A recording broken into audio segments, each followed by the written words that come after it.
Bom dia a todos. Para quem não me conhece, eu sou Marco Aurélio Costa, né?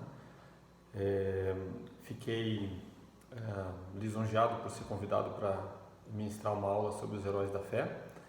E o herói da fé que me coube foi Isaac. Tá? Eu acho que a gente vai passar um pouquinho pelo que foi a vida de Isaac, né? Claro que vai ser quase impossível a gente não entrar um pouquinho na história de outros heróis da fé como Abraão e Sara, né? O motivo para isso é claro, né? Mas vamos tentar tirar da história de Isaac aquilo que a gente pode levar para a nossa vida e o ensinamento que Deus tem a partir deste grande personagem da Bíblia e grande herói da fé. Tá? Eu sei que já foi lido algumas vezes com vocês durante as outras aulas, né, sobre o texto base, né? Mas eu queria ler alguns versículos novamente, porque é importante a gente frisar esses conceitos com relação a, principalmente, o que é fé e como a gente pode realmente viver pela fé, né? Então, quem tem a Bíblia, quem está com a Bíblia, abra lá em Hebreus 11, né? Nós não vamos ler o capítulo todo, mas em Hebreus 11, de 1 a 3, diz assim: a fé é a certeza de que vamos receber as coisas que esperamos e a prova de que existem coisas que não podemos ver. Foi pela fé que as pessoas do passado conseguiram a aprovação de Deus, né? Então, definindo ali, fé é acreditar sem ter evidência para, né? Nesse mundo que a gente está tão falando em evidência, em dado, em gráfico, em trabalho científico que mostra evidência de uso ou não de medicamento, nós não precisamos disso. Nós, como cristãos, precisamos ter fé que Deus vai nos ajudar nesse momento, né? Versículo 3: é pela fé que entendemos que o universo foi criado pela palavra de Deus e aquilo que pode ser visto foi feito daquilo que não se vê. Versículo 6: sem fé ninguém pode agradar a Deus, porque quem vai a Ele precisa crer que Ele existe e que recompensa os que procuram conhecê-lo melhor. Tá? Então, assim, sobre a história de Isaac, nós vamos versar sobre alguns pontos chaves ali na sua formação e durante a sua vida, mas o que eu quero que vocês prestem atenção são em algumas palavras ou frases-chave que durante a ministração a gente vai estar puxando do texto e até encaixando um pouquinho no nosso contexto, né? Prestem atenção, se quiserem até escrevam as palavras promessa, fidelidade, provação, obediência, provisão, Deus do impossível e bênção. Tá? Então, durante a história dele, vamos tentar puxar um pouquinho disso aí e ver como é que se aplica na nossa vida, tá certo? Então, vejam bem. A história de Isaac começa ali no livro de Gênesis, né? Mais precisamente, vamos falar no Gênesis 18:10, né? Eu vou lendo alguns versículos de Gênesis e fazendo alguns comentários e trazendo para o nosso dia a dia, né? Mas em Gênesis 18:10, né? No contexto daquele momento, Abraão já tinha feito aliança com Deus, né? Ele já tinha sido prometido a ele a terra prometida, né? Mas em Gênesis 18:10 ali, dois anjos aparecem a Abraão. Disse um deles: certamente voltarei a ti daqui a 1 ano e Sara, tua mulher, dará à luz a um filho.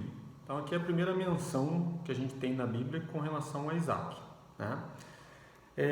Sara já era de uma certa idade avançada, né? Como vocês sabem pela história de fé da própria Sara, né?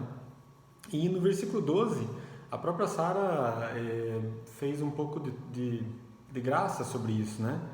Porque ela simplesmente coloca assim: como que eu, velha, vou ter algum tipo de prazer ou vou poder gerar um filho no meu ventre, né? Então, Gênesis 18:12 diz assim: riu-se, pois, Sara em seu íntimo, dizendo consigo mesma: depois de velha e velho, com relação a Abrão, também meu senhor terei ainda prazer? Tá? Aqui um versículo que já mostra um pouquinho de uma palavra-chave que a gente vai tirar, né? Então, Gênesis 18:14, existe uma resposta ali ao pensamento de Sara, né? Acaso para o Senhor há coisa demasiadamente difícil? Tá? Então, esse é um dos pontos em que nós vemos no texto bíblico, principalmente na história de Isaac e Abraão e Sara, de que o nosso Deus é o Deus do impossível. Tá? Se você colocar, mesmo hoje com a tecnologia que você tem de inseminação artificial e tratamento e tudo mais, é quase impossível fazer uma pessoa septagenária ou octogenária ter filho, entendeu? Então, realmente, isso mostra como o nosso Deus é o Deus do impossível. Passando em Gênesis 21:1, tá? Visitou o Senhor a Sara, como lhe dissera, e o Senhor cumpriu o que lhe havia prometido. Versículo 2, ali, Gênesis 21:2. Sara concebeu e deu à luz a um filho, Abraão, na sua velhice, no tempo determinado de que Deus lhe falara. Ao filho que nasceu, que Sara lhe dera à luz, pôs Abraão o nome de Isaque. Isaque é o filho da promessa. Então, aqui outra palavra-chave que eu tinha citado antes, promessa. Né? Tem duas palavras-chave aqui que a gente pode tirar do texto, né, que eu tinha mencionado anteriormente, que já ilustra um pouquinho o que é viver pela fé e ser um filho de Deus. Tá? Então, foi feita uma promessa a Sara para ter o filho, né? Os dois não acreditavam nisso, mas Deus cumpriu. Então, a segunda palavra-chave que eu quero colocar aqui nesse versículo é a fidelidade. Então, nós temos vários exemplos ao longo de toda a Bíblia de que Deus cumpre. O que Ele promete, Ele cumpre. Claro que existe um tempo para cada coisa. Então, existe um tempo em que Deus cumprirá a sua promessa.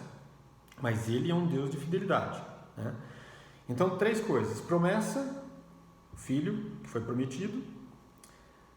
Deus do impossível, que pode fazer qualquer coisa. Para Ele nada é impossível. E fidelidade da parte de Deus.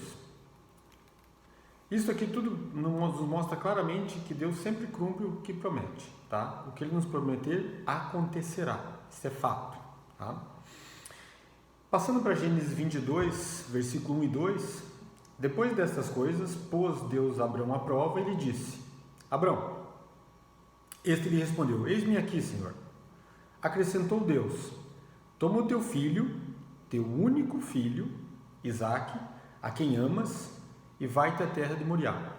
Oferecei-o ali em holocausto sobre um dos montes que eu te mostrarei.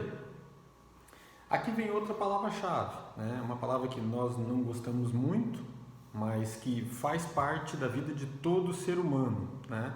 E o cristão não está livre disso, né? A palavra-chave é provação. Nós temos diversos exemplos de provação na Bíblia, tá certo?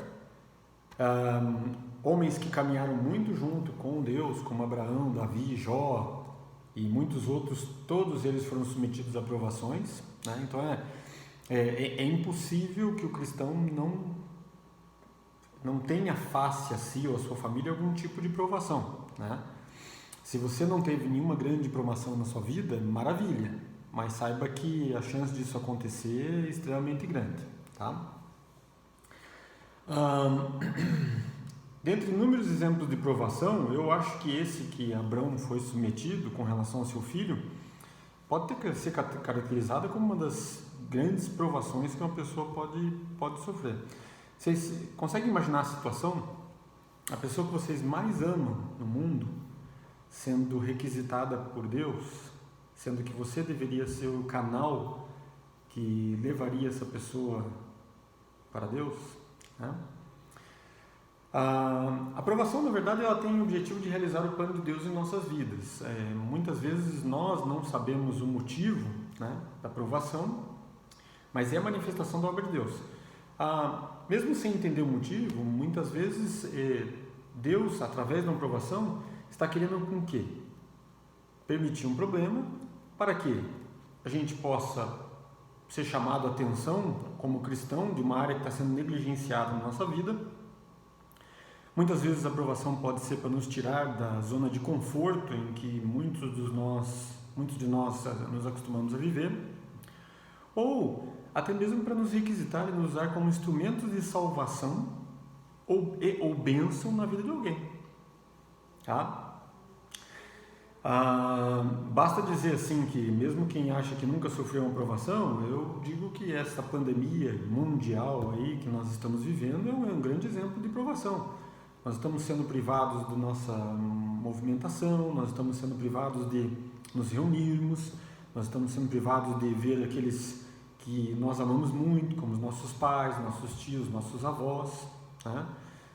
Muitas pessoas estão separadas, várias pessoas com extrema ansiedade pelo que está acontecendo. Então a gente pode colocar como sendo uma provação realmente conjunta o que está acontecendo, né? Outra palavra-chave desse texto que eu acabei de colocar, que seria a aprovação de Deus com relação a Abraão para sacrificar o seu filho, imediatamente depois de Gênesis 12, 13, tá? O que a gente pode notar, tá certo? Imediatamente depois de Gênesis 22, 1 e 2, foi que ouvindo aquele chamado, tá? Simplesmente não há relato ali nos próximos versículos subsequentes de qualquer tipo de reclamação, contestação ou mesmo revolta por parte de Abraão, tá? Abraão não rasgou suas vestes, não se cobriu de cinzas, né? É claro que a gente pode imaginar que Abraão ficou extremamente triste. O coração dele, imagine como é que ficou, né? Mas a Bíblia de maneira nenhuma ilustra qualquer tipo de reação negativa a isso com relação ao seu pai, a Deus. Então, uma outra palavra-chave que vem deste texto é obediência, né? Obediência vamos dizer assim, uma atitude que o cristão deve ter, né? E é muito difícil mesmo para nós, porque muitas vezes a gente ouve o direcionamento de Deus, mas a gente quer fazer do nosso jeito, né? E isso configura desobediência, né? Deus sempre sabe e sempre saberá o que é melhor para nós. Então, quando nós nos colocamos em atitude de oração, nós pedimos orientação, pedimos a Deus direcionamento e nós ouvimos claramente, isso deve ser acatado. E isso se chama obediência. E eu não acho que exista exemplo maior de obediência na Bíblia do que deste herói da fé que foi Abraão, né? Tá certo? Com relação a Gênesis 22, no versículo 6, continuando ali a nossa história de Isaac, tomou Abraão lenha do holocausto e a colocou sobre Isaac, seu filho. Ele, porém, levou nas mãos o fogo e o cutelo. Versículo 7, perguntou-lhes Isaac: eis o fogo e a lenha, mas onde está o cordeiro para o holocausto? E no versículo 8, imagine Abraão respondendo: Deus proverá para si, meu filho, o cordeiro para o holocausto. E seguiram ambos juntos. Quando Abraão estava pronto para imolar, sacrificar Isaac, né, Deus impediu e proveu um cordeiro para o holocausto. Nesse momento, Deus estava certo de que poderia confiar totalmente em Abraão. Esse foi um exemplo de fidelidade extremamente claro para a gente ali, né? Dessa palavra aqui, vem outra palavra-chave que a gente colocou no comecinho, que é a provisão. Claro que nesse contexto aqui, a provisão diz respeito bastante ao material para o holocausto, né? Porque Abraão estava indo para sacrificar o seu filho amado Isaac. E Deus proveu o cordeiro preso com chifres nos arbustos para ser sacrificado, né? Trazendo para o nosso momento atual, eu diria que uma das maiores preocupações que existem no meio das famílias hoje em dia, claro que em se contrair o Covid-19, ter que precisar ficar internado, com risco inclusive de algumas complicações e até morte, mas outra preocupação muito grande que gera bastante discussão do ponto de vista social é justamente a provisão de famílias, né? Muitas pessoas não são assalariados, trabalham por dia ou por pequenos contratos e algumas áreas de atividade estão cerceadas, né?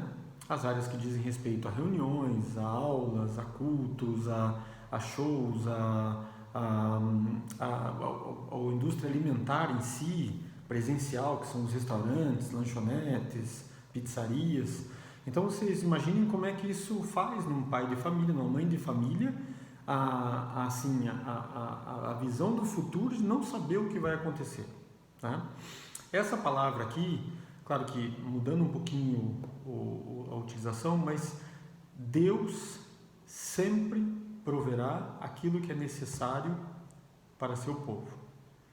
Então, nesse momento, se o que nós precisamos é saúde, alimentação, sabedoria, paz de espírito, para lidar com toda essa situação de confinamento e estresse por causa de notícias e todo mundo sendo especialista e dando previsão e dizendo o que vai acontecer, o que não vai acontecer aqui ou lá fora. Então, nesse momento, o que nós mais precisamos é a provisão de Deus, né? Em todos esses aspectos, né? Diversos profissionais autônomos, pequenas e médias empresas, esses estão passando dificuldade. Mas, se você é um integrante de uma família ou um próprio profissional de pequena, média empresa, coloque nas suas orações ao longo do dia para que Deus te dê provisão, né? Não se preocupe com o que vai acontecer. Deus vai te prover o que vestir, o que comer em todo o tempo, tá certo? Então, outra palavra-chave lá, provisão, né? Isso realmente tem que fazer parte das nossas orações em todos os momentos, tá? Passando para versículos 16 e 18 de Gênesis, né, 22. Jurei por mim mesmo, diz o Senhor, porquanto fizesse isso e não me negaste teu único filho, que deveras te abençoarei e certamente multiplicarei a tua descendência como as estrelas dos céus e como a areia na praia do mar. A tua descendência possuirá a cidade dos seus inimigos. Nela serão benditas todas as nações da terra, porquanto obedecestes a minha voz. Aqui, então, mais um reforço de duas palavras ali, né? A obediência um pouquinho anterior que ele tinha colocado e promessa. Então, a partir do comportamento, da atitude de Abraão para com Deus, veio a promessa de fazer dele uma pai de uma nação incontável, né? Que foi o que aconteceu na sequência. Passando para Gênesis 25, do versículo 20 ao 23, aqui a gente já vê um pouco mais da vida adulta de Isaac, né? Não há muita menção entre o sacrifício, a sua infância e tudo mais, né? Então, era Isaac de 40 anos quando tomou por esposa Rebeca, né? Vale lembrar que Abraão fez questão de que Isaac tomasse por esposa uma mulher do povo deles, tá certo? E aí que vem a raiz de bênção. Isaac orou ao Senhor por sua mulher, porque era estéril. E o Senhor lhe ouviu as orações, e Rebeca, sua mulher, concebeu. Os 2 filhos lutavam no ventre dela. Então disse, se é assim, por que vivo eu? E consultou o Senhor. Respondeu-lhe o Senhor, 2 nações há no teu ventre, 2 povos, nascidos de ti. Se dividirão, um povo será mais forte que outro, e o mais velho servirá ao mais moço.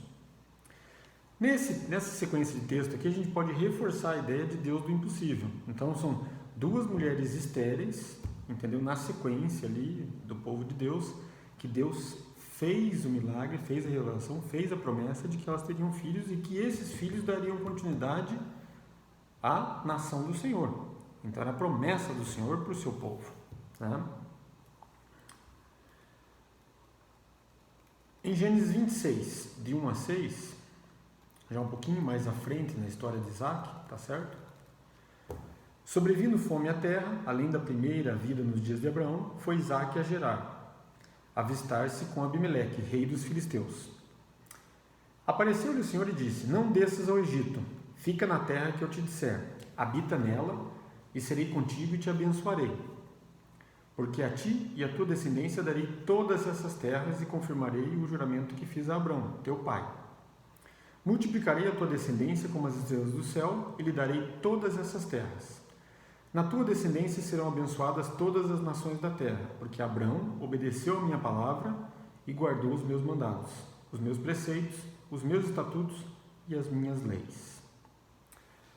Aqui, além de novo da menção da promessa, a palavra-chave que Deus coloca em vários momentos com aliança com os seus com quem ele caminhava, né? Aqui vem a outra palavra-chave, uma das últimas que a gente vai citar, que é bênção de Deus. Então, a partir da obediência de Isaac em não se retirar daquela terra para o Egito, Deus fez uma promessa, dizendo que a partir dele as nações seriam incontáveis e que ele ia prover alimento, porque era uma época, no contexto ali, era uma época de fome, era uma época de provação que estava acontecendo. Então, a bênção de Deus, ela sempre agracia, claro, é uma bênção merecida, como nós sabemos, mas ela agracia quem guarda os estatutos e mandamentos e segue a palavra de Deus, tá certo?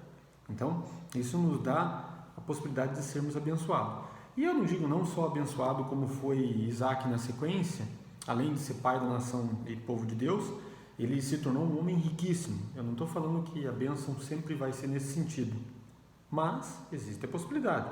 Mas o que é mais importante é que nós somos abençoados muitas vezes com alegria, com paz de espírito, com sabedoria, com bem-estar familiar, entendeu? Todas essas coisas, né? Então, na sequência ali, teve o comando de Deus, Isaac obedeceu, ele foi abençoado, foi feita uma promessa, né? Foi feita a promessa e a bênção veio na sequência. Então, em Gênesis 26, 12 a 14, semeou Isaac naquela terra e no mesmo ano recolheu 100 por 1. Então, que produtividade, né? Nosso agronegócio aqui ficaria com inveja disso aqui, 100 por 1, né? Porque o Senhor o abençoava. Enriqueceu-se o homem, prosperou, ficou riquíssimo, possuía ovelhas e bois e grande número de servos.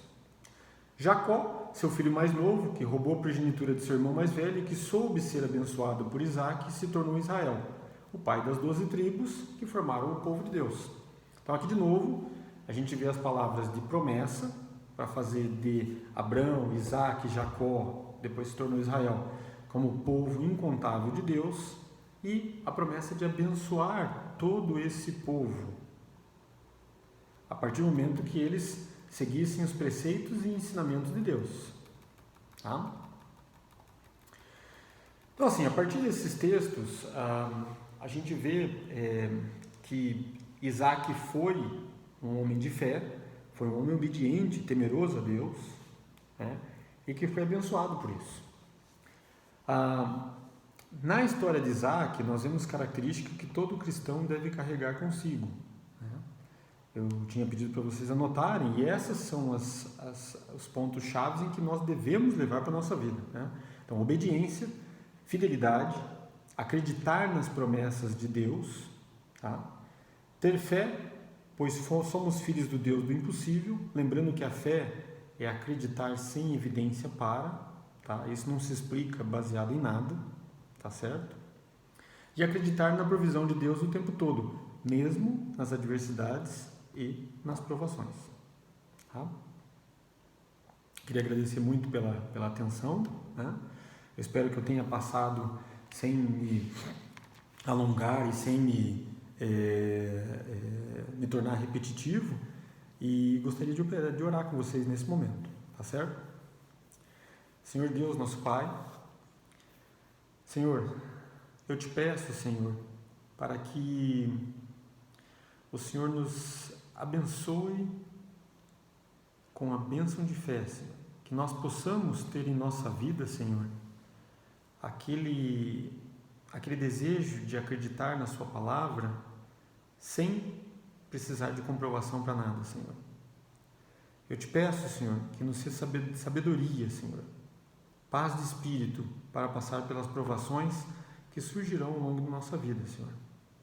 Estamos vivendo por uma grande agora, Senhor, mas sabemos que o Senhor é o Deus do impossível, o Deus que pode, de uma hora para outra, acabar com essa pandemia, o Deus que pode colocar anjos às portas de seus filhos, Senhor, e nos proteger, Senhor, de todo mal. Senhor Deus, eu peço, Senhor, agora, em especial, para aquelas pessoas em dificuldade nesse momento, Senhor. Dificuldade financeira, dificuldade de provisionamento, Senhor, dificuldade na paz de espírito, Senhor. Que o Senhor tire qualquer seta do maligno que fique estimulando a ansiedade demasiada, que fique contradizendo conceitos que estão sendo colocados, Senhor. Nós não negociamos o que nós temos de valores, Senhor. Senhor Deus, nos proteja, nos abençoe, Senhor, e faça com que em breve nós possamos estar juntos na igreja como corpo, unidos, e em nossos lares com os nossos entes queridos, Senhor. Eu quero te pedir, Senhor, que cada um de nós, Senhor, tenha fé e possamos viver com esses conceitos, Senhor, que Abraão, Sara, Isaac e Jacó viveram ao longo de sua vida, Senhor. Queremos caminhar junto com o Senhor. É isso que eu te peço, Senhor. Em nome de Jesus, amém. Tenham todos um ótimo dia e Deus abençoe. Tá bom? Tchau, tchau.